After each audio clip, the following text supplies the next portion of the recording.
So has the VUCA world changed the definitions of time spans, relationships and authority? For example, strategic planning earlier meant 5 years. Now it means maybe 1.5 years. I think it's, to me, that's the reality. So, the VUCA world has changed the definition of everything. You have got to deliver, measurable results every day. You have got to revisit your strategic plan every day. 5-year plans are gone, it's a rolling plan every 6 months. And the record of Semler beautifully said, when he addressed the Stanford students, the Maverick company, Semco CEO, said, please prepare a quarterly plan. Do not, for God's sake, prepare an annual plan. Because in an annual plan, all the good things happen in the last quarter. I want a quarterly plan.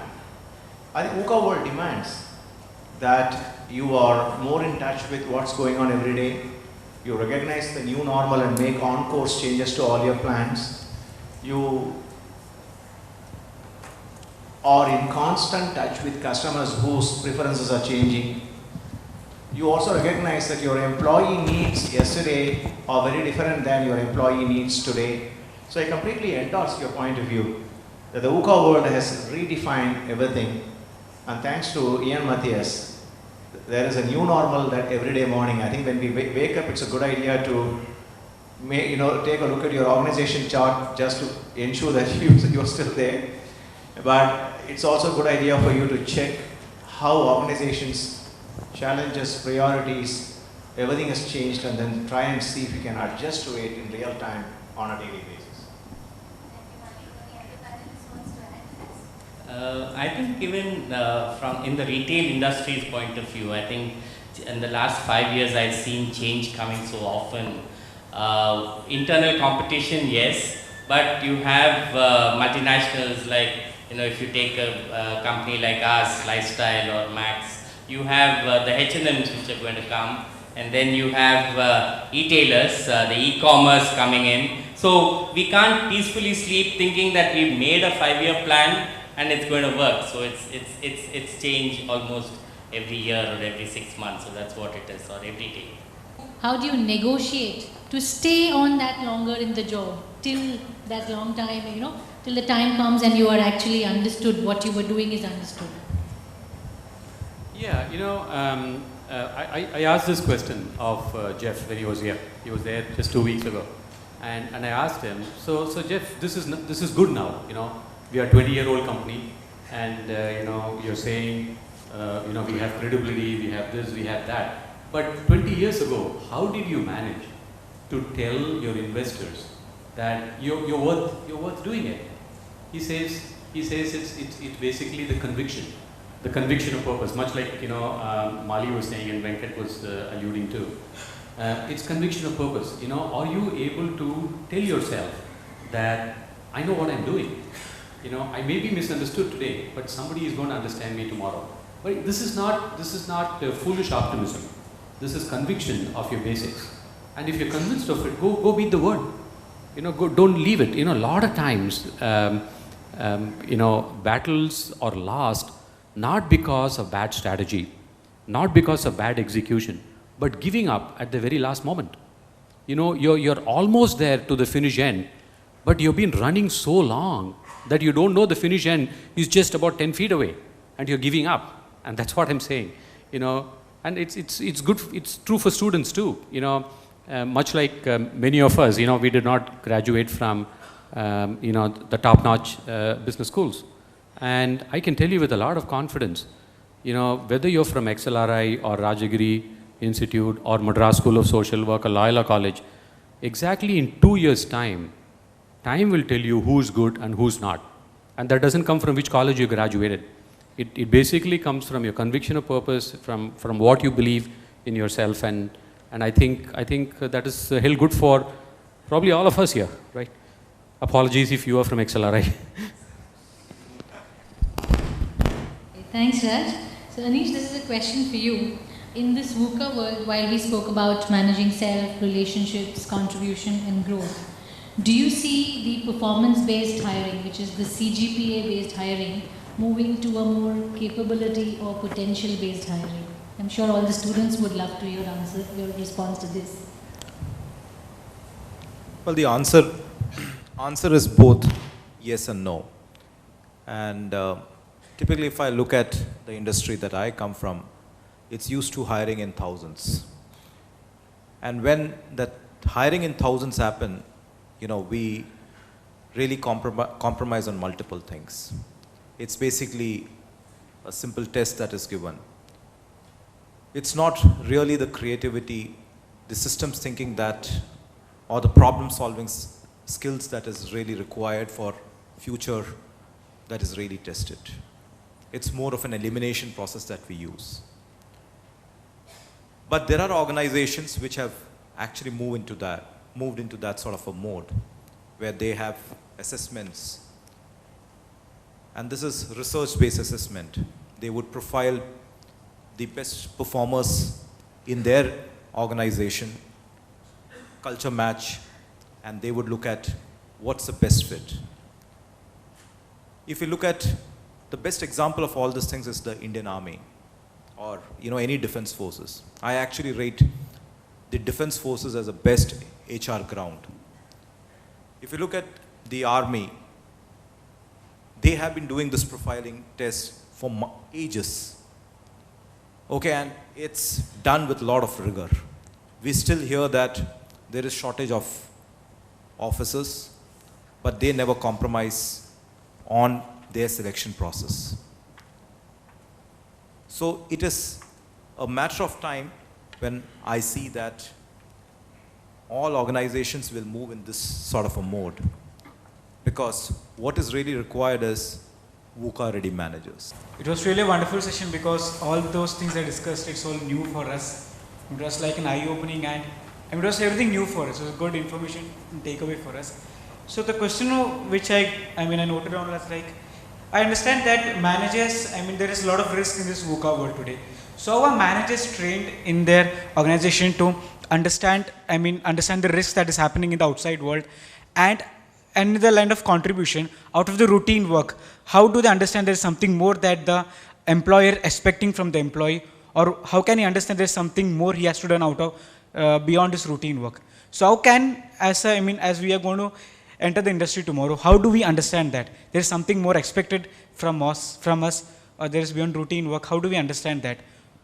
And beyond this, just 8 to 9 hours of work, how do we manage all these things? Yeah, I can probably take a shot at it. For example, if you call a carpenter to your house and ask him to build, the staircase in your house, and tell him, I'm not going to give you a hammer, I'm not going to give you chisels, I'm not going to give you nuts and bolts, but you got to build it. Can he? What they did in Amazon was actually tell people you can make changes, in about risk taking. The lowest level employee, who's called a customer service associate, is basically told you can actually pull down what's called a buy box on Amazon.in. So if there is a product that's described there, and if it's this microphone, and if you're a customer and you call and say, there is something wrong with the product description or with the price or with whatever it is, the person is told that if you think it is right, you can pull it down. By that it means that he doesn't need anybody's permission to take that risk of actually disabling that product being sold to anybody else. And they understood this from the Japanese manufacturing technology of and-on. In Toyota, apparently, they had these and-on cords, which basically, if it's a line of assembly that moves on, and if at some particular point of time a production associate knows that there is something wrong and it will impact the final product, that associate is empowered to stop the entire line. He or she does not need to ask for permissions. You just need to stop it. Then your supervisor comes running there, you explain what it is, they fix it, and then the machine runs. Now, that is how you inculcate risk. Risk-taking cannot be taught. Nobody can come and tell you, you can take risk under these following 83 conditions. and then it will become a mini booklet of sorts. So my personal sense is, this comes by experience, this comes by telling people, go ahead, take a risk. I think from my point of view, I would say that, you don't come with an expectation. Once you come with an expectation, then you have disappointment. The most important is you adapting yourself to the organization and looking at it long term. Because what happens with youngsters is that, they don't look at a long term career option, the first option. I mean, you need to have a strong foundation, a strong base on which you can build. And every organization is very different. So your first job should be a learning experience. I think it's important as to how you lay that foundation and then build on that. So that's very critical. So you need to adapt yourself, you need to be flexible, you need to kind of understand this organization for you to understand the next organization better. So that, I think, is very critical. Good evening, everyone. So in Mali sir's speech, he mentioned in the measurement trap, he mentioned about measuring effectiveness and impact. So how can we measure effectiveness and impact? Doesn't it take a lot of time for measuring each and every employee's impact and effective? Very good question. So I really did not mean that you measure the effectiveness and impact of individuals. The reason why I did not say that's much easier, contrary to what you and I believe. It's about HR programs, it's about HR investments, it's about HR initiatives. HR folks have traditionally gotten used to measuring very efficiency focused. Let's say, for example, we would like to invest a certain amount of money in leadership development, increasing your bench strength. The easier way to measure and report is how many people went through leadership training, what is the bench ratio, 1:3, 1:4. But we don't measure what impact it has on the perception of the market. 3 vice chairmen of GE quit because they didn't make it to the chairman's job. One went and joined Boeing, another went and joined I think the Allied Signal, and I think one more went and joined somewhere. When these 3 GE leaders quit on different dates, went and joined 3 different large companies as CEO because they didn't make it to the top job. They haven't made any policy announcement. They haven't said anything about the new strategy. They just left GE and went and joined. The collective market capital of those 3 companies that they went and joined shot up by $27 billion. Power of leadership. So I think the whole issue is that this is just an example.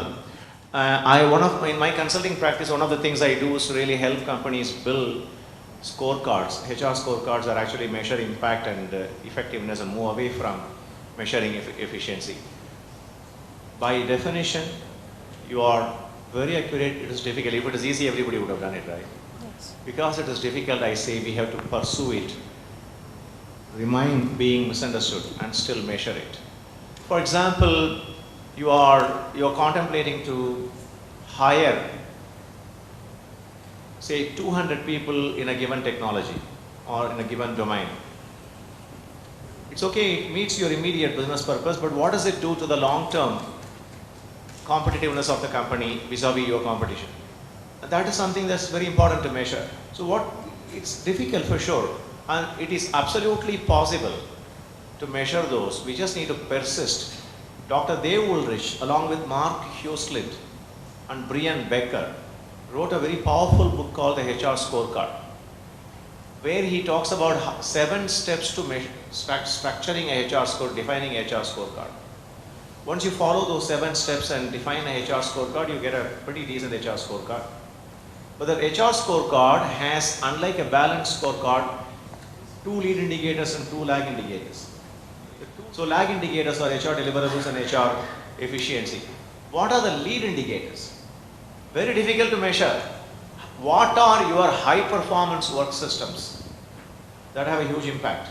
Very difficult to measure, but they will, Brian Becker, Mark Huslett, provide a formula for that. Then the last HR lead indicator is alignment. Internal alignment, external alignment. Are your HR systems aligned with business processes effectively? External alignment. Internal alignment. Are your HR systems talk to each other and align? You have a promotion policy, you have a competency framework, but you don't use any of the competency framework for your promotion. Somebody gets promoted without any reference to competency. So there's a lack of internal alignment. Yes, sir. So when you have all these four, the easiest thing to measure and report in an HR scorecard is the HR efficiency. But Woolrich and Company provide a systematic method by which you can measure the alignment, you can measure the high performance work system as different from the flavor of the day HR systems, and you can also measure HR deliverables. So I think there is a methodology, a systematic approach, and if you still have a challenge, sign me up as a consultant. A very good evening to all the respected panelists, and it was actually a pleasure to be here listening to all of you.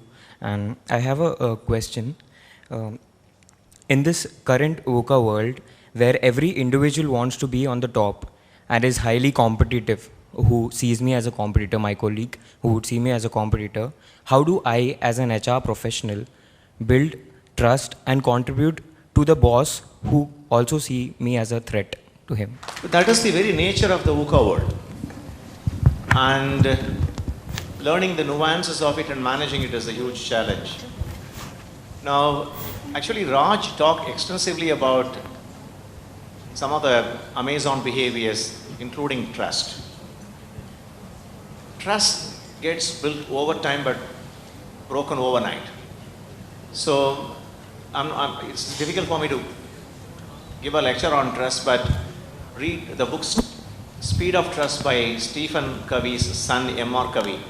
Very, very well elucidated. He talks about 5 different levels of trust, 5 different types of trust, and how can leaders and organizations. It's actually a Bible on building trust. The Speed of Trust by Stephen M.R. Covey, Stephen Covey's first son. The second thing is about how do we compete with each other, how do we grow. If you remember in my presentation, I talked about stop being an internal competitor. It's counterproductive. Become a solid, innovative contributor. And in the VUCA world, the definition of growth itself is not growing laterally all the time. It's growing in stature, growing in contribution. Recognition will come. You know, I briefly mentioned about the Maverick Semco company where everybody decides their own salaries. It's all on the notice board. It's a funny company. It's a Maverick company. It exists. It's real. It's most benchmark company in the world. It's in Brazil. Its CEO, Ricardo Semler, was invited to address Stanford. I drew a reference to it in my speech. He's asking a very intelligent question to the Stanford graduates. Stanford, as you know, is one of the best B schools in the world. He's asking this question, how far one can go into the forest? And a lot of smart replies. You can go into the forest as far as you feel safe. You can go into the forest as long as your supplies will permit. You can go into the forest as far as you're capable of retracing your steps to safety. Ricardo Semler listens to all the responses from the brilliant bunch of Stanford MBAs and says all accurate replies but incomplete. And then his reply is, you can go into the forest only up to half the distance. Beyond half the distance, are you entering the forest or are you exiting the forest? The reality is, once you cross half the distance into a forest, you are exiting it actually. And he draws, by asking this very, very thought-provoking question, what Ricardo Semler draws in terms of the attention of students is, there is a limit to growth. The tallest tree in the forest gets thunderbolt. The fastest growing, uncontrolled growth of a cell is called cancer.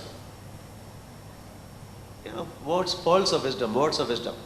So I think let's recognize in a VUCA world, growth shall not be perceived as taking my manager's seat. growth shall not be perceived as that all of us must start CEOing tomorrow. That's not the idea. The whole idea is to defining growth.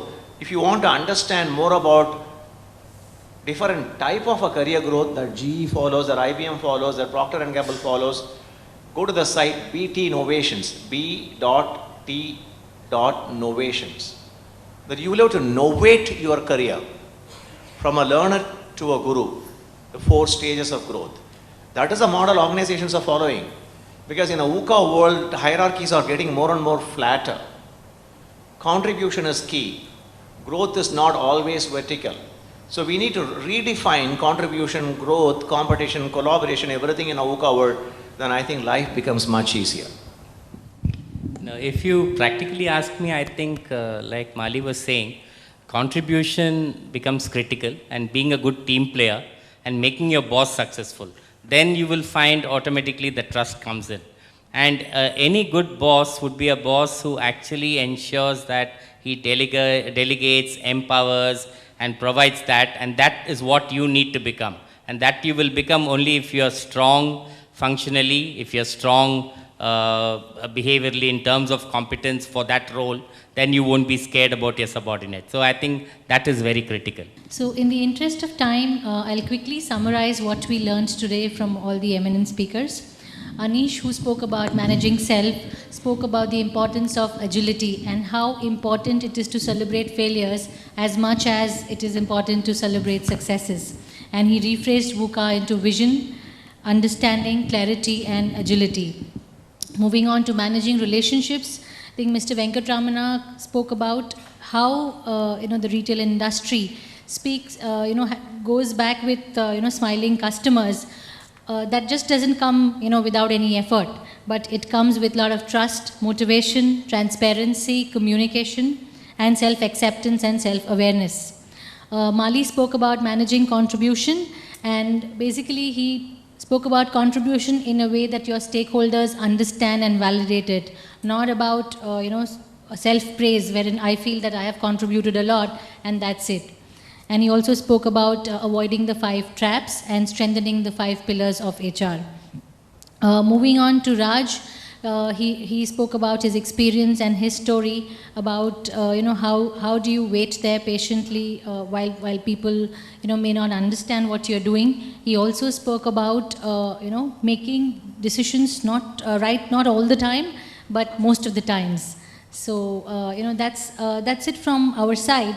And in a nutshell, I think if you have to survive in the VUCA world, the shift has to be from transaction to trust, from isolation to community, and from consumption to contribution.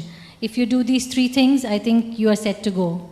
All the very best, and thanks a lot to all our speakers for this beautiful evening today.